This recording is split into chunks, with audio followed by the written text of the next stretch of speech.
All right, what's up, everybody? Dave Savage and Jason Mitchell. Jason is the #1 realtor in America. I interviewed him literally days after the NAR settlement hit. I think it hit on a Friday or a Thursday, and the last interview was on a Monday. Jason, thank you for making time to jump in. And now this will be the second interview we've done since this news has hit. Sure. That interview went a little viral, a little industry viral. I think we had over 35,000 views. So thank you for that advice and that value and the impact that we created together with that last interview.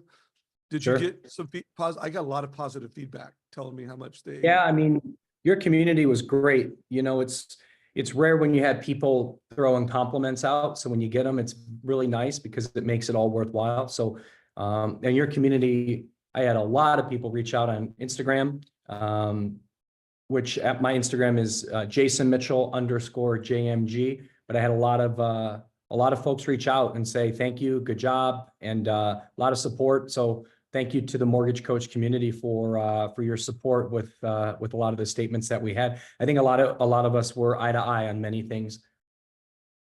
Yeah, no, agreed. And I want to remind folks that we have created a NAR settlement playlist in our YouTube channel. I've interviewed the #1 realtor in America, Shull.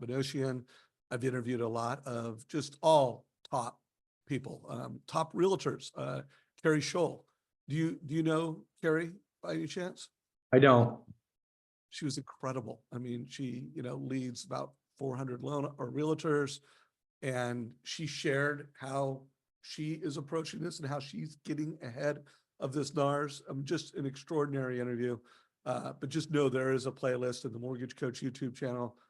It's at the very top. I put it at the top because this is such a big issue.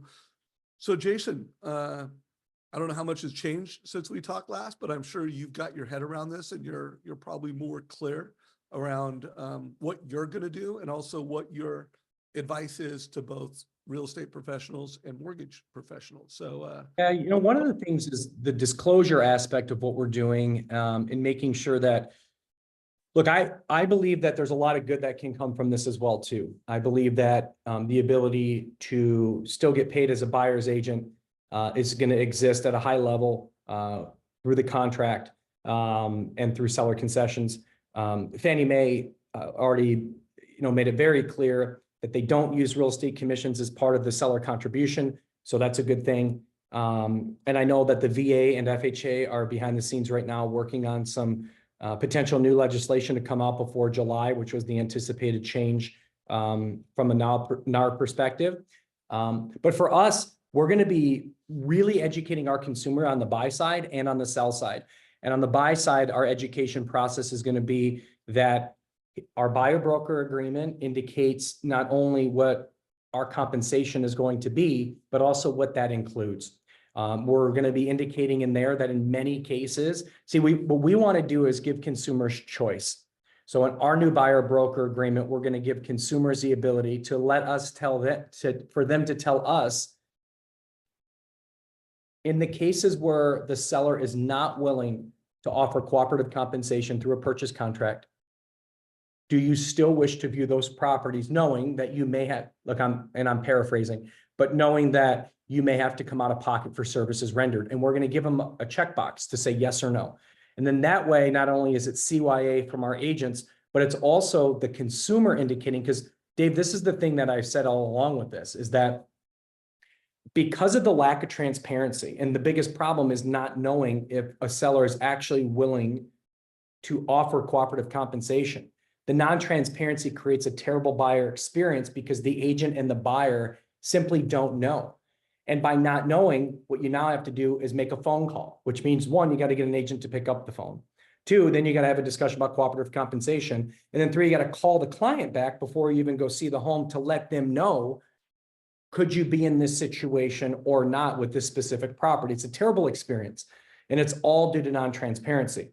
If we had transparency that cooperative compensation was being offered, the buyer could determine as an example, like let's say that Mr. Savage was looking at when you were looking at your new home in Orange County, and say a non-negotiable for you and your wife was, we wanted to have a one-story home because we don't want stairs.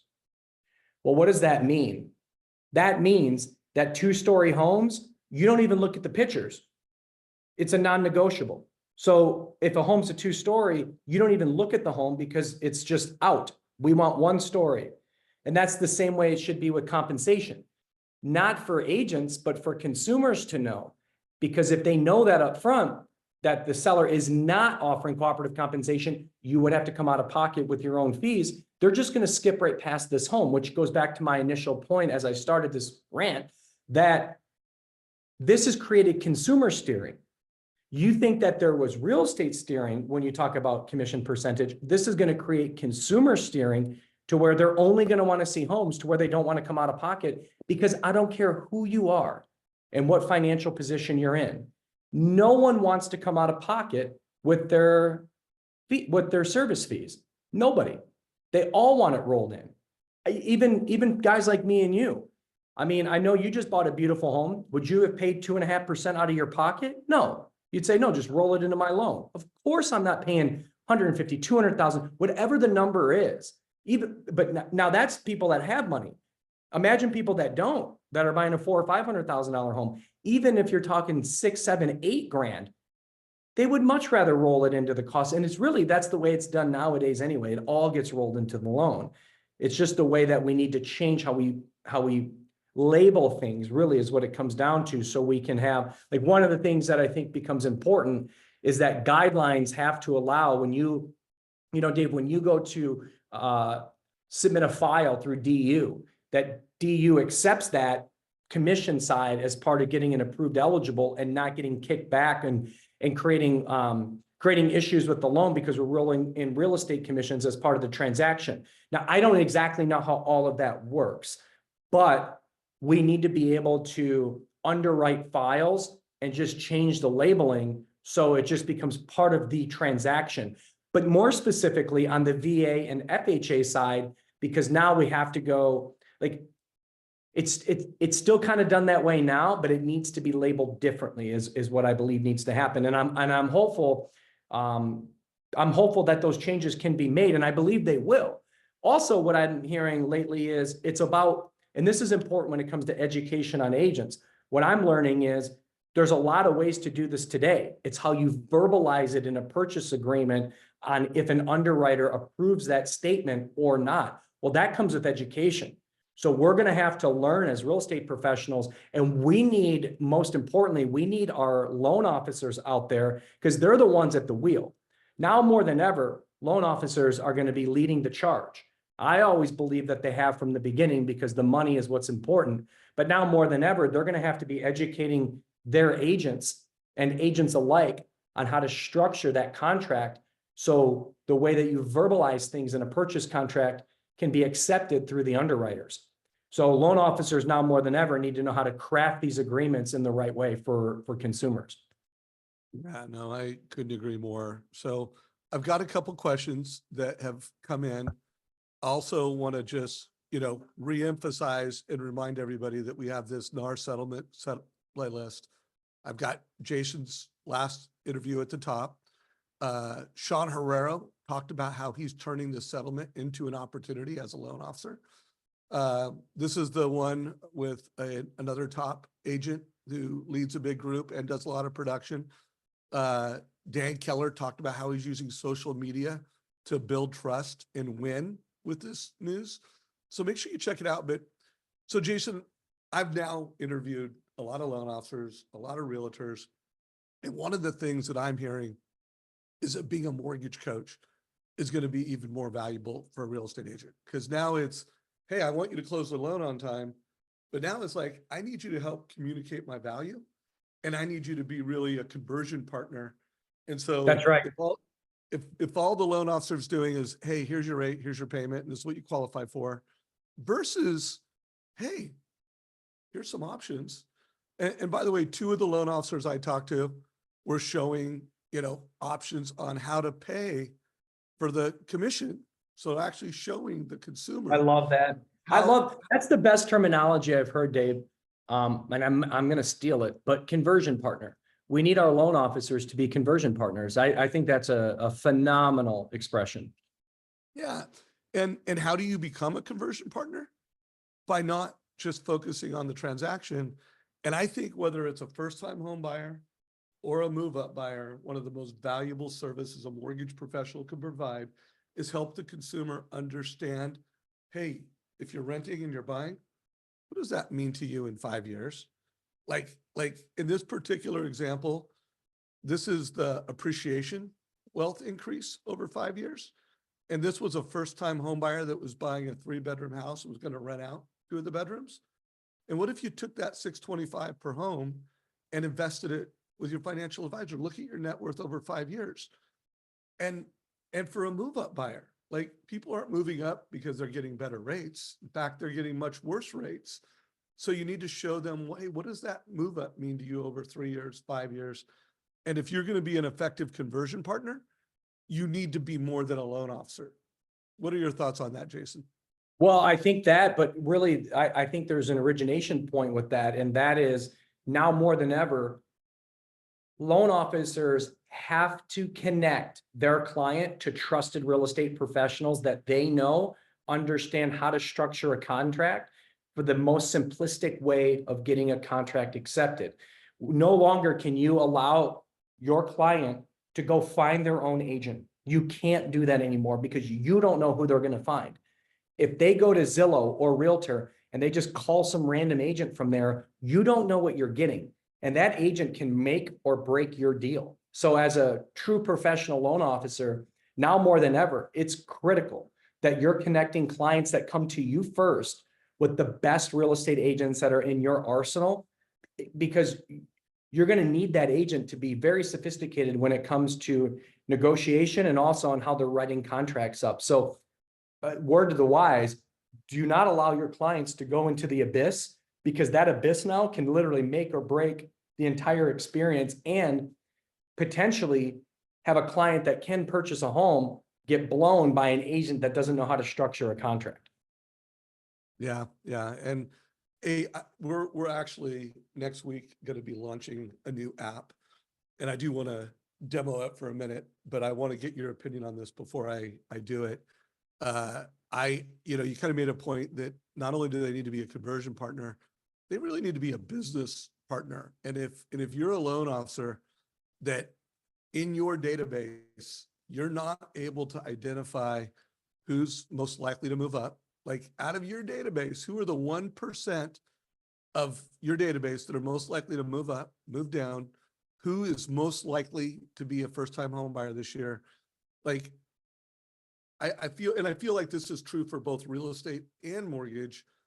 Your database was valuable before this. Your database just got 10 times more valuable. Oh, and, for and sure. your ability to be at the right place at the right time within your database just went up. You align with that? Oh yeah, 100%. And I mean, look, here's the good news is that it depends on who's first.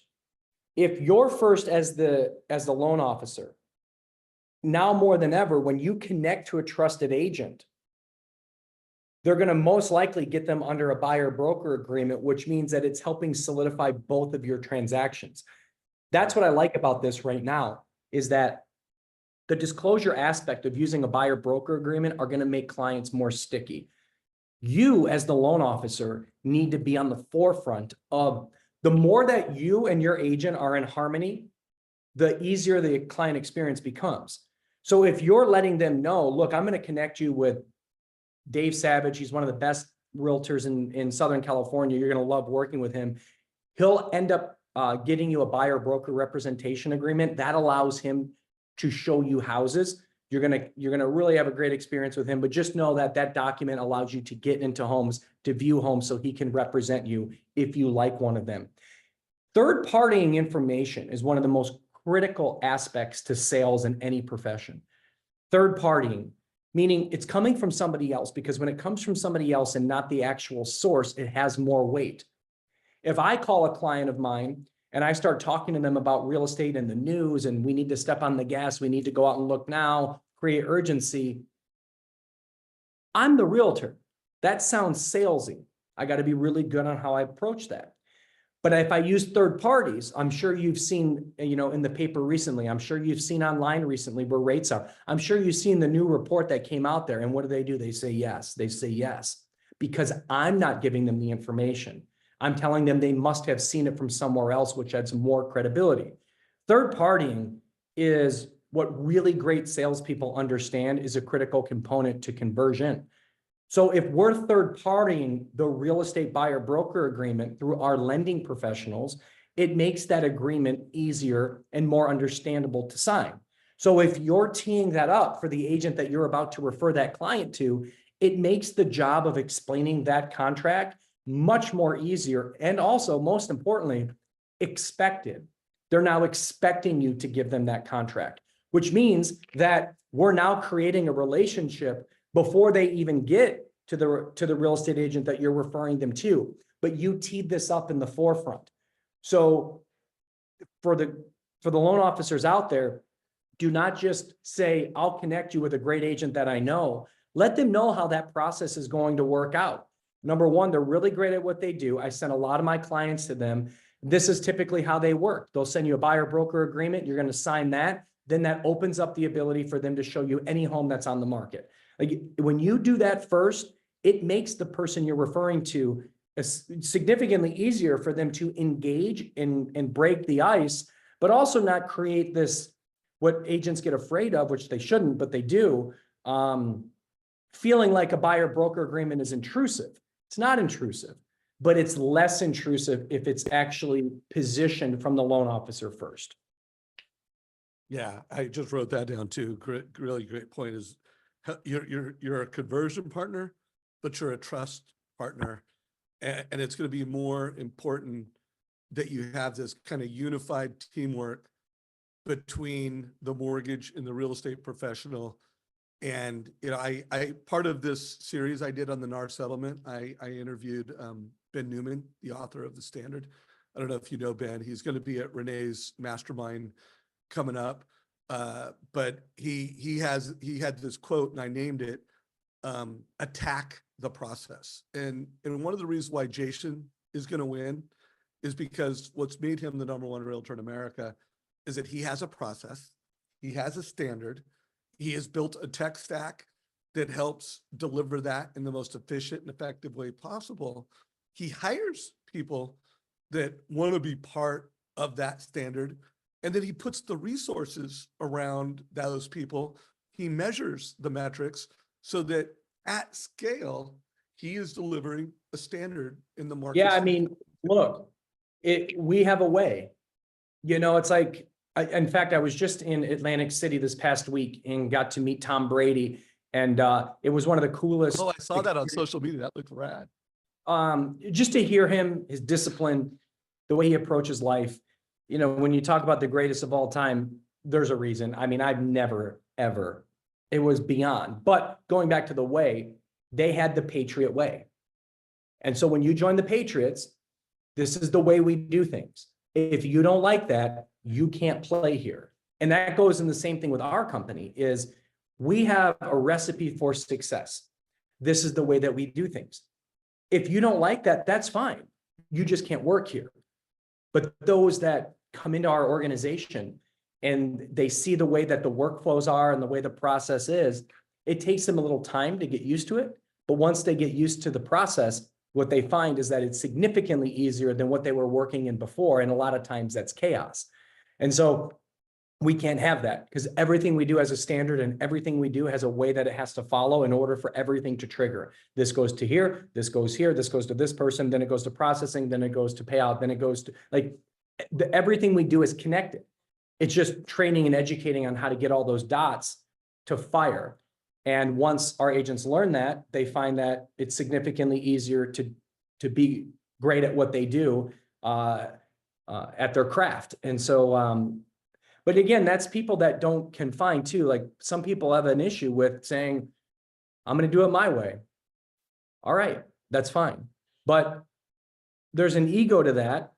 And let those people do whatever they want to do. I mean, I don't care. We're here to support our agents, but we're also here to educate our agents. But while educating our agents, if we can educate their clients, our consumers, on full transparency, how the process is going to shake up, what you can expect from your buyer's agent, what you can expect from your seller's agent. If we're sending messaging to our consumers to add more value to our agents, we now become their best conversion partner. And that's what we want to do here, is we want to make it easier for our agents to transact. And we want to be on the forefront of how some of these new processes are going to play out, so they have the best tools and resources available to them. Yeah.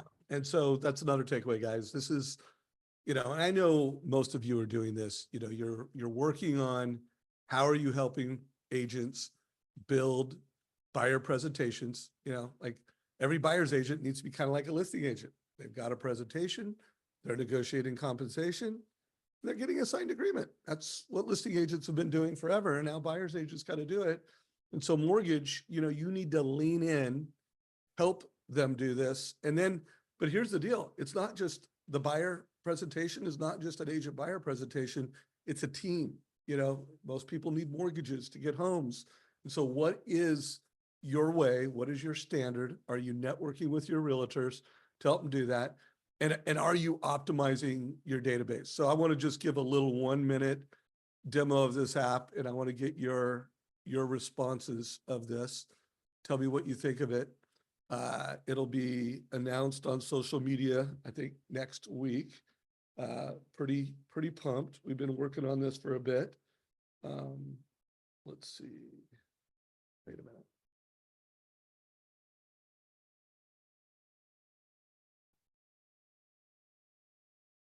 Hang on. I hate when you're, there we go.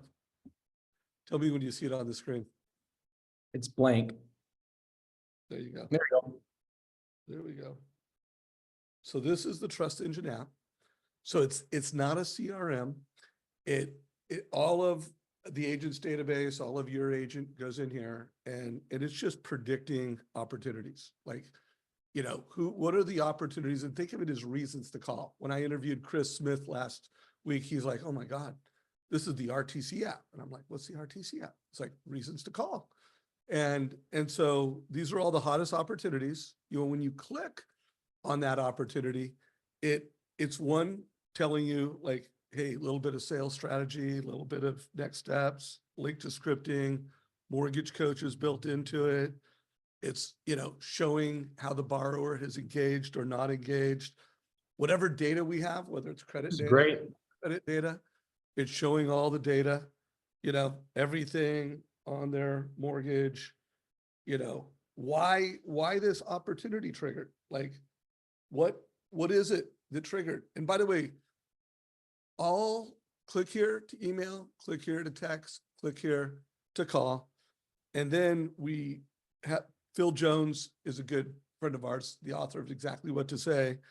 We've created, exactly what to say scripts, whether you're emailing or texting, boom. And this is all it does, is just identify the hottest opportunities in your database and make I want to, let me comment on something real quick that you just did. This is amazing, by the way.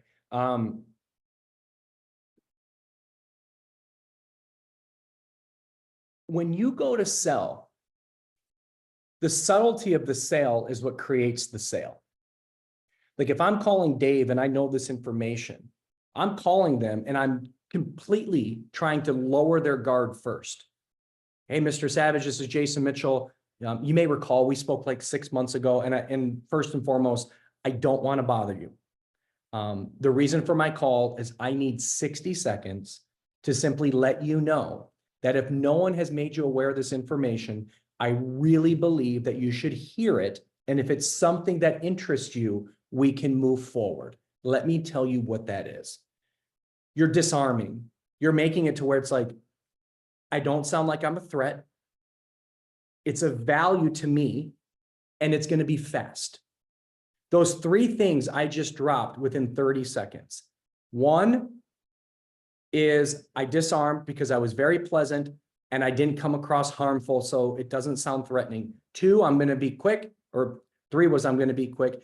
And second is, but I have something of value to you, and I'll make it very quick. The last thing I did, and that is over here, which is I assumed the sale already, and that is If it's of interest to you, we can talk about it further, meaning I'm not deciding right now, I'm going to hear you out, but I also know that when you hear me out, it's going to be something I'm interested in. But so what I'm subtly doing when I'm dropping that seed is, and if you're interested in it, we can talk further on how we can make this happen. So I'm assuming a sale knowing you're going to like what I have to hear, but I'm making it to where I want to listen to you. But when you call to sell somebody out of the blue, you have to disarm, you have to make it fast, and you have to bring value, but you got to make it to where they want to hear that information. And when they hear the information, because you're being so subtle about it, they're like, the next question they're going to say is, well, how do we make that happen? And so now we're getting into the actual point of sale. So you take somebody to the point of sale, and then once they have committed to the point of sale, now you got them. But you got to throw the line out there to get them to jump on the bait.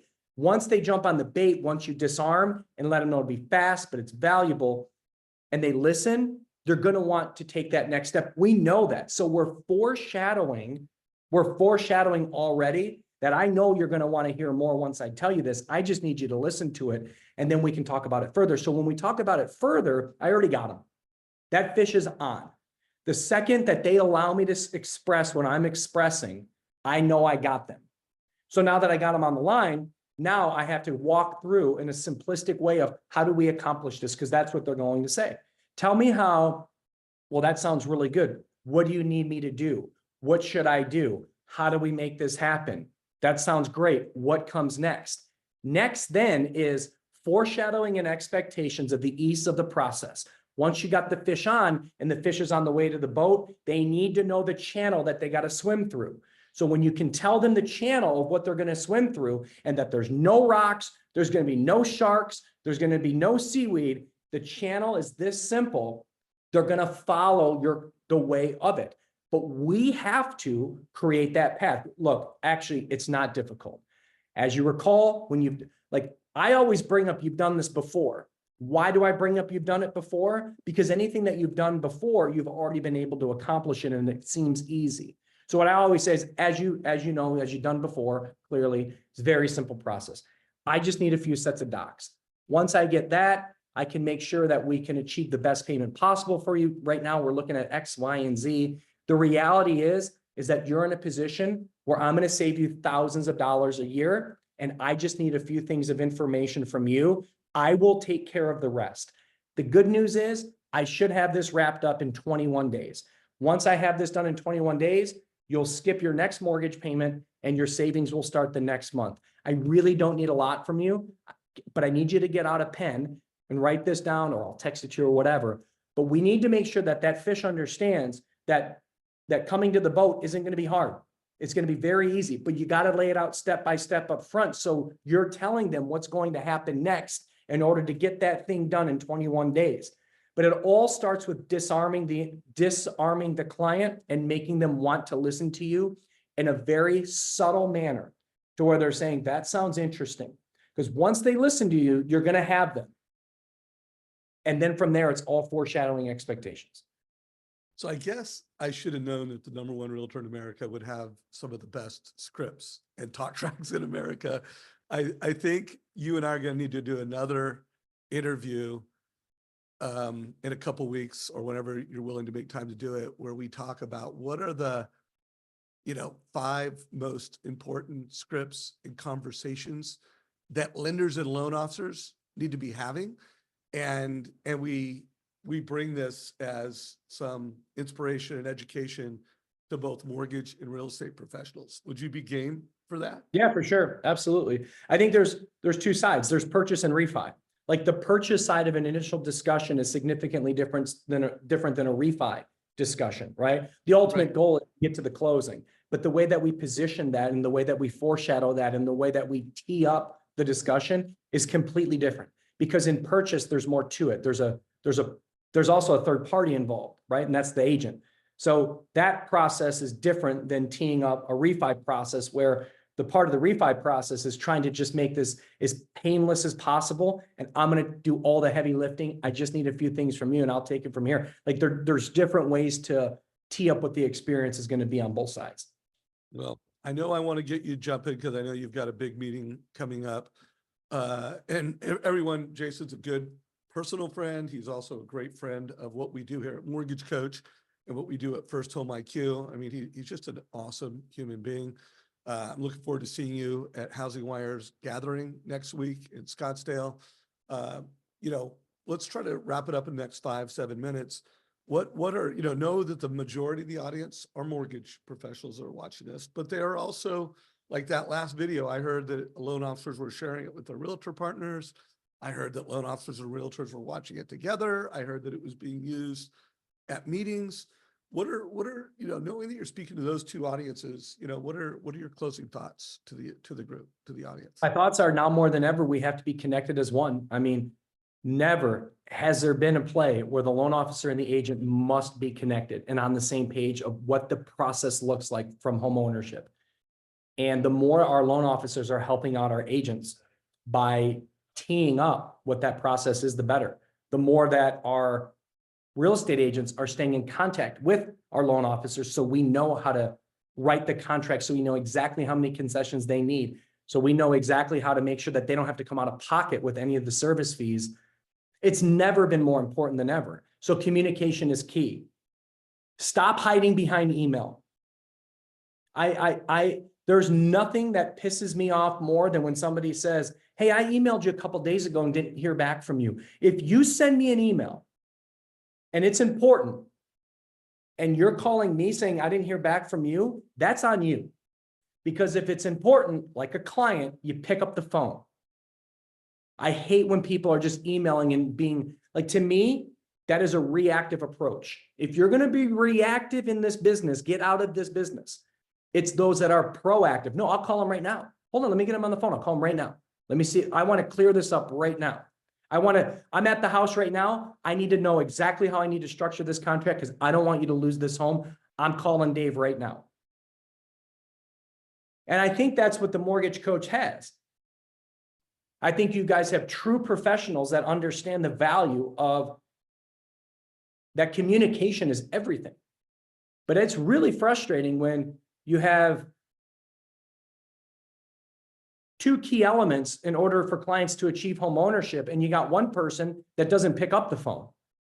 Or you call them at 9 and they end up calling you back at 7 o'clock at night. Look, in this game, if you're not communicating at a high level, you're out. Because I look at it as if you're going to communicate with your loan officers that way, you're probably communicating with your clients that way.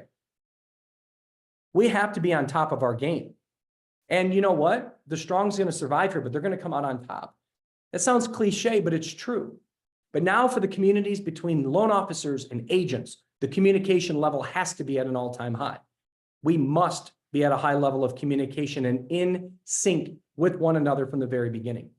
The other thing is, when we're dealing with buyers and we're dealing with sellers, that cooperative compensation is key. I mentioned that I was coming out with the Realtor Pledge. It's out. We now have 7,700 real estate agents and lenders that have taken them. 7,700 as of like 2 hours ago. So it's therealestateagentpledge.com. And all it is saying, hey, look, I understand this is valuable to our consumers. And I understand this is valuable to our industry. And so go on to the Real Estate Agent Pledge, the Real Estate Agent Pledge. You can read about it. It's awesome. It's just more about creating community, more about being a part of something bigger than ourselves so that we all understand that we are in this together. But it's about the consumer. We need to protect our consumer. So guys, I'm going to share a link to that. I want to share this. Go click here, take the pledge. You know, I am not one of these free people, so I don't know if I could take the pledge. But if you are a mortgage, can I take the pledge? Like, are you checking MLS numbers or anything like that? No, we keep a spreadsheet on who's committed and just create some engagement with it. Well, I'm going to click the lender pledge. So check that out, everyone. Make sure you follow Jason Mitchell on social media. Jason is a leader, you know, and the industry needs leadership right now. That means we need to, if you're a mortgage professional, get out there and do masterminds with your agents. Make sure you are adopting your technology. Like if you have Mortgage Coach, but you're not actually using it, and that's your standard. Like, guys, it's time that we live our standards at the highest possible level. Jason, you did like the app, I take it. You see the value in a loan officer that is being that proactive with their database? Oh my God. I mean, look, you kind of can't make it any more simpler, right? Like, this is what I tell my agents too. You got to, every time you interact with somebody, you need to code them. We code them from a 1 to 5, 5 being the hottest, 1 being the coldest. Why? Because we shouldn't be spending times on 1s or 2s. That's for email drips. But the 3s, 4s, and especially the 5s, that's what needs to be front and center. And this is really what that is. You're putting the 5s front and center to you. Code 5. Hey, what else do you want? I mean, you wake up every day, like, and here's the other side, structure it. Don't wake up in chaos and just decide you're going to make calls. If you set aside that on Tuesdays and Thursdays or Mondays and Fridays for these 2 hours is when I make my block calls. If you're not doing that, somebody else is. Like, making outbound calls should be part of your weekly cadence. Put it in the calendar, block it off, and then use the app to guide you on the call, like who you're going to be reaching out to and why. But if you just, like, I guarantee you there's so many loan officers out there watching this that are like, I don't have a call block set up. I'll tell you what, you think there's a reason that Rocket and Veterans United and New American Funding have call blocks for their consumer direct loan officers? Yeah, because it works. And if you're a retail loan officer, you need to be doing the same thing. Every retail LO needs to have call blocks throughout their week. But this is what's going to help you with that call block. So you're not going through all these notes and wondering, should I call John? Or, God, I don't know. I don't have, when was the last time I talked to, I don't know. Like, this couldn't tee it up any better. So create the call blocks and use the application to assist you with getting in front of the right people. Yeah, and I've interviewed some of the most successful loan officers in America, and their data signals are calling between 8 and 9, whatever time zone you're in, hit your data signals and then move on to the rest. And they're all winning by noon. You know, they have whatever call blocks they need to achieve their goals, and they're hitting those. So Jason, bro, super appreciate you making time. Yeah, brother. It's been an awesome conversation. Community, put your questions down below. If you have not already subscribed to the Mortgage Coach YouTube channel, subscribe today. And remember, we are updating at least 1 video a week. I'm putting into that NAR settlement playlist so that anyone that tunes into our community has a competitive advantage as this thing plays out.